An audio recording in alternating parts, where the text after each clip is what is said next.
We are almost getting to our 80th year. Next year will be our 80th anniversary, so been in Hampton Roads for a long time. It's really cool to look at the history. All right, tell us a little bit about yourself. Who are you? I'm Mark Anderson, president of McDonald Garden Center.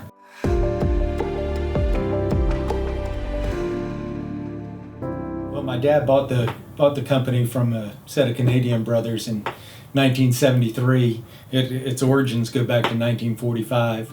He bought the business and I was a newborn, but it wasn't too much longer that he had me out working in the backfield and in the greenhouse production. We had a little production area back there.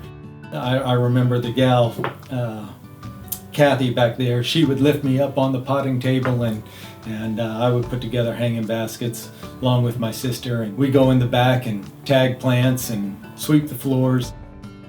It's been a long, steady transition for me. I've gone from those production days to working in different departments, to managing different departments, to managing a store, to working in accounting, to working in marketing. Just about every facet of the business I've been in that position.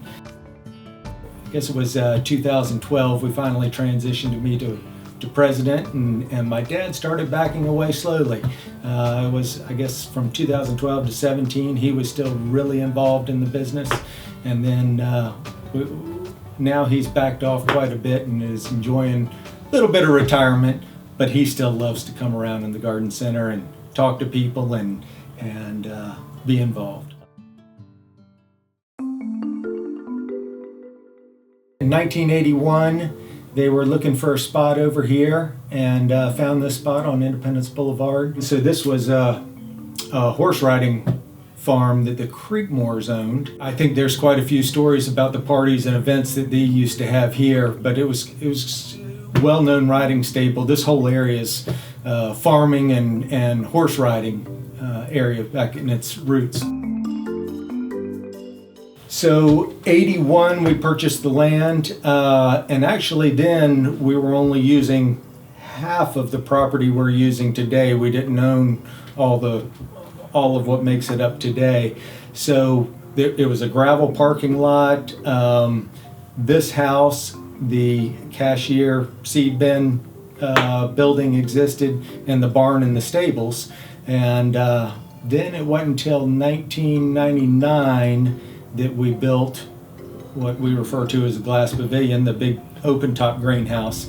And at that point we had paved the parking lot and gotten the property ready so we could build and put in a loading dock and make the place more efficient.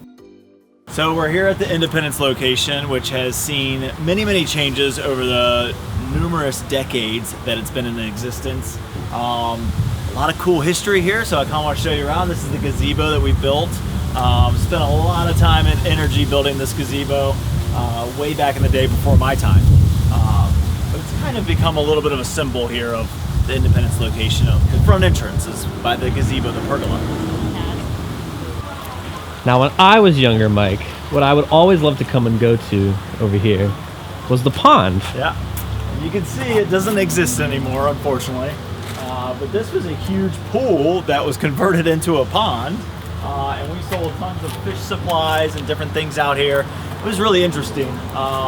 Became a lot of maintenance, a lot of work, and water gardening kind of saw a dip many, many years ago. Even to the point where we don't even sell a whole lot of water plants. And we've got some plants that you can use to sink in your ponds for people that are still out there doing pond, but it became very hard and very competitive market.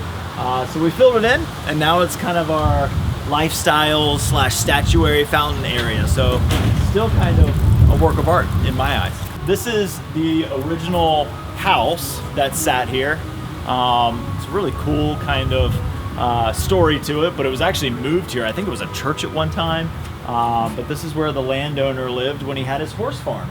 So we had horse stables. We still have the barn standing. This was kind of like, I think, a garage / work area So it's the original building still, and you can even see this has had some upgrades. We painted it recently to give it this really cool kind of dark color that really kind of makes it pop and makes it stand out as we start to convert more buildings to that kind of look and idea and feel. So a little bit of a refresh to a very historical and very cool building, and just recently we painted the barn too, that you go be able to see off in the distance, so it kind of creates that atmosphere of new but historical, and it's just a really interesting look. And that used to have stables off the back of it that we used to put all of our pottery in, and different looks and different themes.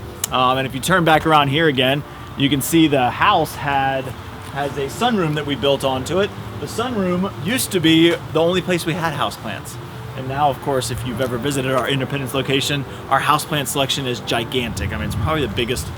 It's certainly the biggest in Virginia. It might be the biggest on the East Coast. I mean, it is just absolutely amazing, that greenhouse, the effect that it gives you. But that used to be all that we had. Wow.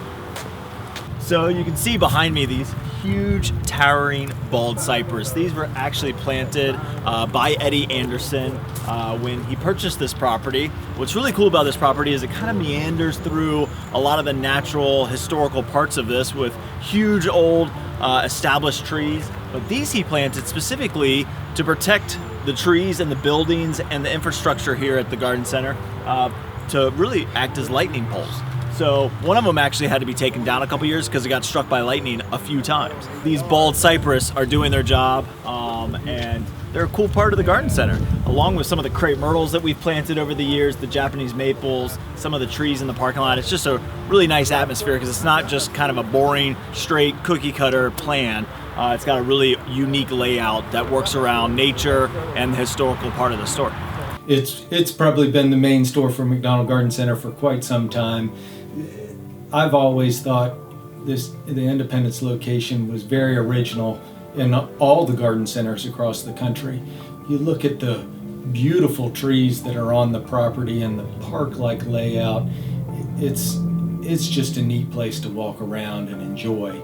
It really sets it apart from other stores. This is the newest feature here at the Independence location, a brand new warehouse. This literally, I mean, it's still getting worked on, but we have moved in. We're starting to use it to actually store a lot of our hard goods and different products in and fixtures. But it's in our customer pickup area. So you can see it from the sales floor. So we really put a lot of thought into the design of it. It matches our other colors, our paint colors of our other buildings with that awesome copper roof. So you can really see it from a distance. We've got a sign still waiting to come in. We've got a lot of things that we're gonna do with it, but this is a great area for ease for our customers when they purchase potting soils or mulches, but also for us to keep a lot of our products dry that can't quite fit on the sales floor, backstock and stuff like that. So it's really helped us out, and it's a nice upgrade to this facility. We hope to be here for a long time. I mean, we have deep roots in the community, and such a wonderful place. I think there's no doubt it's my dad's legacy that he left, and I have every intentions of keeping it up for as long as I can. My kids are now working in the business, and they're teenagers. They're still young, not sure what they want to do. All of them love gardening and enjoy working here. So I hope there's many, many years for McDonald Garden Center in the future.